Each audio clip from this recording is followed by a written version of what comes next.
Well, hello guys, my name is Nick from Nickstoygarage, and on this glorious May 1st, Matchbox Mark has challenged the community to build first response vehicles, so police, ambulance or fire engines. And yes, I've decided to build this DInky Toys Fire Engine, the 955. This model means two things. It's a tribute to everybody that's still working in the care in the wherever to deal with this global crisis, and the second one is to kind of a little tribute to my girlfriend, because we have picked this model up together, paid €3 for it I think, on one of our dates, and it's just one of those dates that's just so memorable for me and I love her so much. So this is a tribute for her and for everybody that's pulling us through in this global crisis. So let's take a closer look at this car. On the inside it's full of cobwebs, the wheels are, well, they're practically gone. The front two, well, the front one is a different one. I think they've been replaced in the past. They're not originals I think, but one is just missing and the back wheels are just totally gone. Also, the leather is destroyed, but we will get to that in a later part in this video. But first, the rivets. One on the front, one on the back, and then I take my handy dandy screwdriver to pop open the base. Now the base isn't quite releasing like it should. Like, see, I don't want to break it. You know me, I break everything. I even everything. So I don't really want to break it. So I took my little Dremel and dremeled away some more metal so the base could release a little bit easier. Once I've done that, take my screwdriver again, and the base just releases. Now I did bend the front a little bit, but as you can see, the entire base is just bent from, I'm not sure if it's 50s, 60s, from 50 or 60, 70 years of playing. So I have to straighten that out once I have removed every single bit of paint. There you can see the cobwebs on the inside, and well, I was planning on taking off the little hinge for the ladder, but that's just some kind of, well, strange rivet, and I don't think you can really take them off without, well, destroying that little thingamajig. So I decided to just leave the pivot point alone, well, the turning point, but just take off the ladder itself. Just have to take my Dremel again and just use my screwdriver to, well, pop out the little axle that's holding in the ladder. Then, well, the tires, they literally just fall apart. They're just so dry rolled. Luckily I have spares. Kind of looking original spares, so I love that these just dry rolled. Please let me know how old this thing is, because I don't really have any idea. Again, taking off the axles, using my Dremel, just placing my finger, the finger on one side of the axle, and then just use my Dremel so the axle can spin freely, and I think I can take off the little metal edge. Here are all the parts from this little thing, and have you guys, by the way, have you guys seen my t-shirt? It's not merch, I'm not going to launch merch, but I made a t-shirt first for myself, and I just uploaded it in the community tab a couple days ago. So if you not yet have checked this out, please go check it out and let me know what you think about it, because nobody has an opinion about that. So, meanwhile, it's my favorite step of every restoration, it's my sandblasting cabinet. And I have to say, this is one of my truly most satisfying sandblasting experiences. The paint just comes off so easily, and because it's such a big model, it's just a pleasure of doing, well, removing all this paint. Now, I did not remove all the paint, as you can see, there's still a little bit left in the crevices. I didn't want to ruin the lines on the car. I'm not sure, it's still learning to use my sandblasting cabinet, so I just used my dental pick to remove the last little bits of paint that was stuck here and there. After that, there you can see the left bell is actually stuck. The right belt can still move, but the left bell is stuck because the model is squished in right there. So I took my hammer off camera and smacked it back into place, so both bells would actually, well, move freely, I guess. For primer, I will be using a fine surface primer by Tamiya in grey this time, because I ran out of white. Simple reason.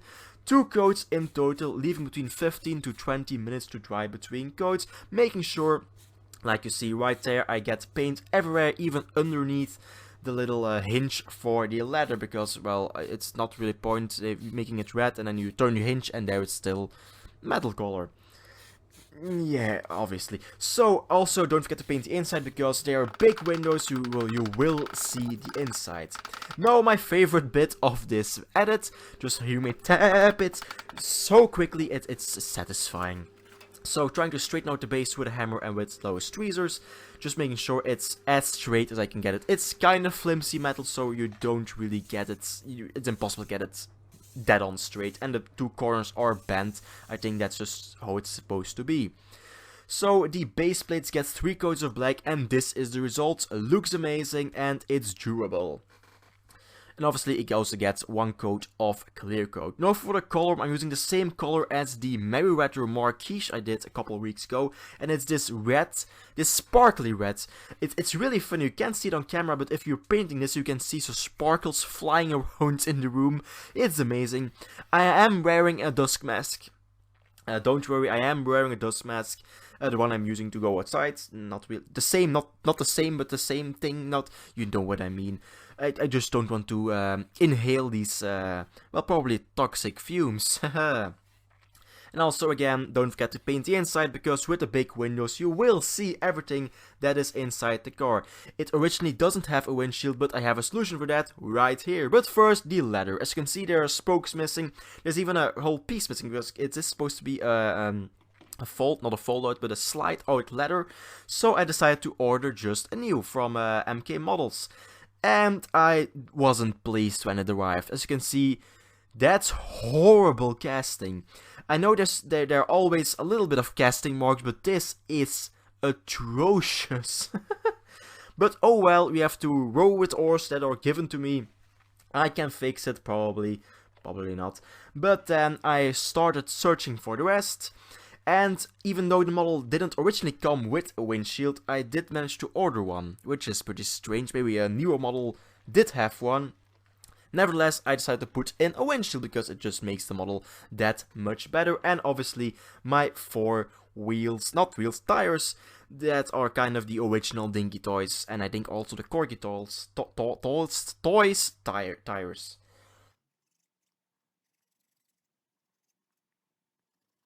Next, I use my fine file to actually file away all those edges.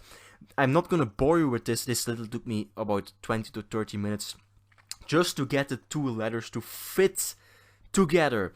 No, it's not going to be a slide out letter. This is not a toy to play with. It's a toy that's going to sit on my shelf collecting dust for the rest of my life. So for that reason, I had did the letter together and painted it like that. The inside is not painted between the letters, but the letter will never slide out because it will cause paint damage. It will just cause... It's just to look at, it's not to play with. Next, it's time for the fine details. I started off with the black, so the little hinge pivot thingy gets a nice coat of black paint. After that's done, I decided to do the entire base, not the base, the entire back in black. It's originally a whitish grey, but I just want it black so I can make the details on it, well, silver, so they stand out a lot more. Next, I take my silver paint and paint in the 2 hoses on either side of the model. And if I do say so myself, it's pretty good detailing work. I'm pretty proud of myself, if I do say so myself. And if I do say so myself a lot, because I have a very large ego. My girlfriend can, she knows I have a very large ego, but she loves me nevertheless. Next, I paint in the front, well, kind of 2 grills, the small one and the big one, the headlights, and the front and rear bumper. As you can see, I don't paint in the entire thing, because the finer details I'm actually going to do with a toothpick, so I don't ruin my red sparkly paint. It's the worst if you ruin your fresh red sparkly paint. You can see I have previous encounters with this red sparkly paint that I have ruined on my Matchbox Mark. Link will be on the top right of the screen right now. Next, it's time for the toothpick. All door handles, all cupboard handles are getting the same grayish paintish, so they can stick out. I was debating on doing them black, but I'm going to do the leather in black. More on that later, so I didn't want to be all black. Next, it's time. Also did the little pomp thingy magic gray in the back. Then on to the red. The 2 fire extinguishers on the back are going to be red. And last but not least, I take my copper paint and paint in the bells back, well, to copper. Now, like I said, the leather is going to be black and white. Normally it is gray, and I love it in gray a lot more, but the casting is just so bad, and I just cannot get rid of the casting lines in between the details, so I decided to paint it black so the bad casting wouldn't really stand out, because I do want this model to be, well, amazing, because it is Matchbox Mark's I forgot what I was going to say. It is Matchbox Mark's May 1st call out to the community, and I hope a lot of channels have decided to join this build off. If you have decided to join, please let me know in the comment section down below so I can check out your video. After that, I paint in the 4 wheels in red and the tow hook in black. And there's my little thumbs up, because I like the work I'm doing. I feel so good being back, restoring these die-cast models, and I truly want to do a lot more. While I was talking, I straightened out the axle and also just sanded the axles so they would look sparkling new. And the wheels would fit on a little bit better. They didn't fit at all, but they fit in a little bit better. There you can see me trying to fit the wheel, just doing all my chicken force. It's not working. More force, Nick. There you go, good fella. Then take the base plate, slide through the axle. When the axle is in, I take the second wheel and just place in the wheel just like that. And obviously repeat the process on the second axle.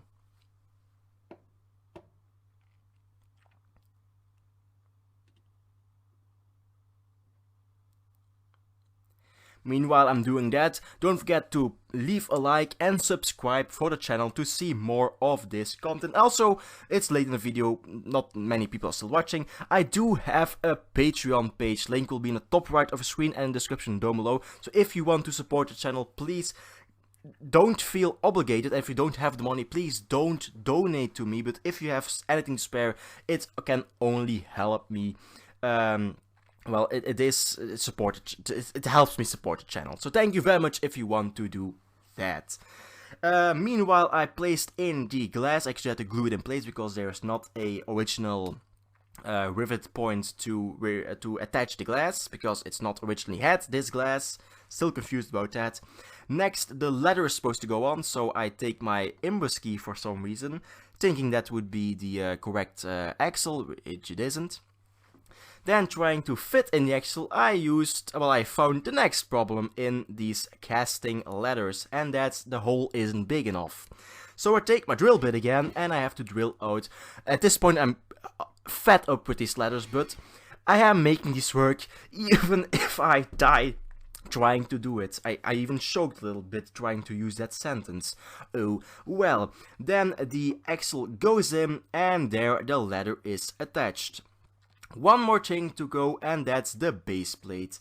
So turning about this model and just trying to fit the base plate again. Off camera I did drill out the front rivet so it can accept a self-tapping screw. There's a little hex screw, a little imbus screw. So it can easily be taken apart again in the future. However, I did glue in the little tow hook, because you cannot drill into the back because you will go through the model, so you cannot take it apart easily in the... I kind of messed up. It doesn't really matter. There you can see the self-tapping screw going into the model. I have laid it down on my little the glove. That was what I was looking for, because I don't want to scratch up the model. So let's take a look at it before the restoration, when it was still tireless, glassless, dry rotted-less, detailless, leatherless, dental-less, a lot of losses. It was a labor of love. I loved restoring this model, and let's take a look at it after the restoration right now, when it's bright red with a black leather, details, tires and glass. So if you enjoyed this video, please leave a like, subscribe to see you in a future restoration. Bye.